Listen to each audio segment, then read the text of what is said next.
कम अड़ा आहिनि जेके माना त नाजाइज़ आहिनि। इनामी बांड वठणु इहो जुआ जो क़िस्म आहे, व्याज जो क़िस्म आहे, हराम आहे। बीमो कराइणु, इंश्योरेंस नाजाइज़ आहे। उलमा जी सभिनी जी फ़तवा, जेके बि जयद उलमा आहिनि, सभिनी जी फ़तवा आहे त इंश्योरेंस पॉलिसी नाजाइज़ ऐं हराम आहे। इस्लाम जे अंदरि का इन जी गुंजाइश कोन्हे। ऐं हींअर उनखे नालो ॾिनो आहे तकाफ़ुल जो। कुझु माण्हुनि वरी तकाफ़ुल जो नालो ॾेई उनखे जारी करण जी कोशिशि कई आहे, पर जेकॾहिं गौर सां ॾिठो वञे त इहो तकाफ़ुल बि सही कोन्हे। इहो बि तक़रीबन साॻियो कमु आहे, रुॻो हुनजा कपिड़ा मटाया विया आहिनि, रुॻो इस्लामी नालो ॾिनो वियो आहे, लफ़्ज़ बदिलाया विया आहिनि। इहो तकाफ़ुल बि सही कोन्हे।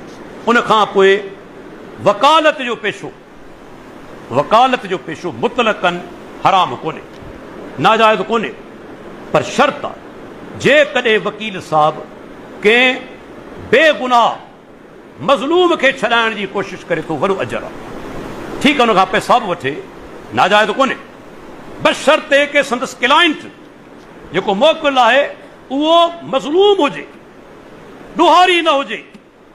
केस विड़ी सघो था, पर इहो पेशो इंतिहाई ख़तरनाक बणिजी वञे थो जॾहिं वकील कातिल खे छॾाइण जी कोशिशि करे, ॾुहारी खे छॾाइण जी कोशिशि करे, हराम खाइण वारो, कारोबार करण वारो उनखे बचाइण जी कोशिशि करे, त अहिड़ो वकील सम्झी छॾे जहन्नम जे रस्ते ते हले पियो, उहो जन्नत जे रस्ते ते कोन पियो हले। हू ॾुहारियुनि खे छॾाए पियो, गुनाहगारनि खे छॾाए पियो, ऐं बाद औकात एॾा ज़ालिम वेचारे मज़लूम खे फासाए छॾींदा, गुनाहगार खे छॾाए बेगुनाह खे जेल में हणाए छॾींदा। छा हिन जो हाल थींदो? चंद टकनि जे लाइ जेके अहिड़ा कम कनि था, क़यामत ॾींहुं हिन जो हाल छा थींदो? हा, वकील उहो आहे जेको के बेगुनाह वीचारे खे छॾाए, मज़लूम जो साथ ॾे।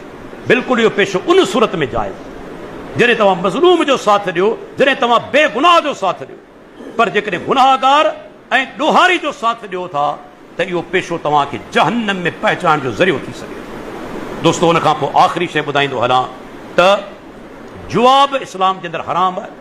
अहिड़े तरीक़े सां सटो लॻाइणु जीअं माण्हू लॻाईंदा आहिनि। पाकिस्तान जो कंहिंसां मैच थी वियो क्रिकेट जो, तव्हां ख़बर वॾी सटेबाज़ी थींदी आहे। बाबा जेको खटे वेंदो उनखे एतिरा पैसा मिलंदा, उहो वॾो सटो लॻंदो आहे, किरोड़नि बाद औकात अरबे रुपयनि जो। इहो सटो बि जुआ आहे, इहो बि हराम आहे। अल्लाह क़ुरान में फरमायो, या अय्युहल्लज़ीन आमनू इन्नमल ख़म्रु वल मैसरु वल अंसाबु वज़लामु रिज्सुम मिन अमलि शैतान फज्तनिबूहु लअल्लकुम तुफ़्लिहून। ऐं ईमान वारो, शराब, जुआ, आस्ताना, ढारा, ये पलीत शैतानी कम आहिनि, इन्हनि खां बचो त तव्हीं कामयाब थियो। हिते अल्लाह जुआ खे पलीत कमु करार ॾिनो, तंहिंजे करे सटेबाज़ी बि जुआ में शामिल आहे। ये चंद महदूद टाइम जे अंदरि मूं तव्हांखे शयूं ॿुधायूं। अल्लाह ताला खां दुआ आहे अल्लाह ताला पाण खे हराम जे हर क़िस्म खां बचण जी तौफ़ीक़ अता फ़रमाए। यकीन ॼाणो इंसान जे दिलि जो सुकून, बरकतूं हलाल जे अंदरि आहिनि। ज़रूरी न आहे तव्हां अरबपति बणिजी वञो, किरोड़पति बणिजी वञो, पर तव्हां मक़रूज़ न आहियो, ज़िंदगी सुकून सां गुज़ारियो पिया। अल्लाह जे पारां वॾो इनाम आहे, ऐं इहो इनाम उनखे मिलंदो आहे जेको हलाल जी रोज़ी जी तलब कंदो आहे। हराम खाइण वारे खे कॾहिं सुकून कोन मिलंदो, भले अरबे रुपया गॾु करे वठे दुनिया जे अंदरि।